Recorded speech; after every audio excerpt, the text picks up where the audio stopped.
I'm expecting great things out of her, in years to come. This from Michaela Smith's aunt after the young lady took the stand today in the trial of the man accused of wounding her and taking the life of her dear friend, Lauren Landavazo. Showing no emotion, Cody Lott stood before a jury in a Fort Worth courtroom this morning and entered 2 not guilty pleas for the charges against him.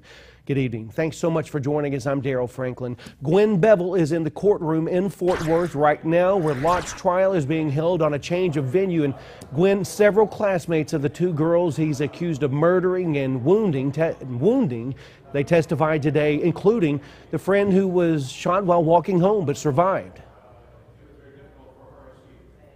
That's right, Daryl. The first 4 witnesses this morning were all classmates of Lauren Landavazo and Michaela Smith, and they were walking home from middle school on that September day when prosecutors say Cody Lott opened fire. District Attorney Maureen Shelton said in her opening statement that she will prove to jurors that Lott not only planned the alleged crime, but also used an app on his phone and monitored Facebook to see comments about the crime in the first 48 hours following the shootings.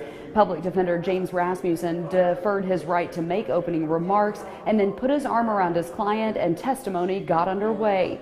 The DA then went on to call 4 teenagers who all testified about walking home from school that September day. They gave details of how they saw a gold SUV stop, then saw a firearm come from a window that was already rolled down. Then they heard shot after shot before seeing Landavazo falling to the ground. They all said the young man driving that SUV that they all said was either champagne or gold in color. They say he was a white man with shaggy hair. Michaela Smith took the stand and said she was so worried about her friends following all the chaos, it took her some time to even realize how bad she was bleeding.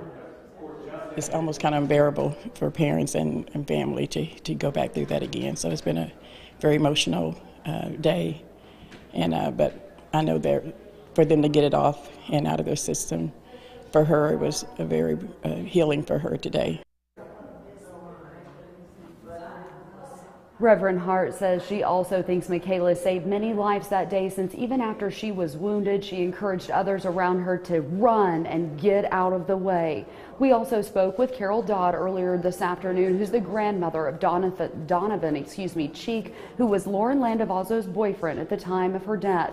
She'll talk about how she hopes Lott is not found not guilty by reason of insanity, because she feels as though he had been planning this crime for some time.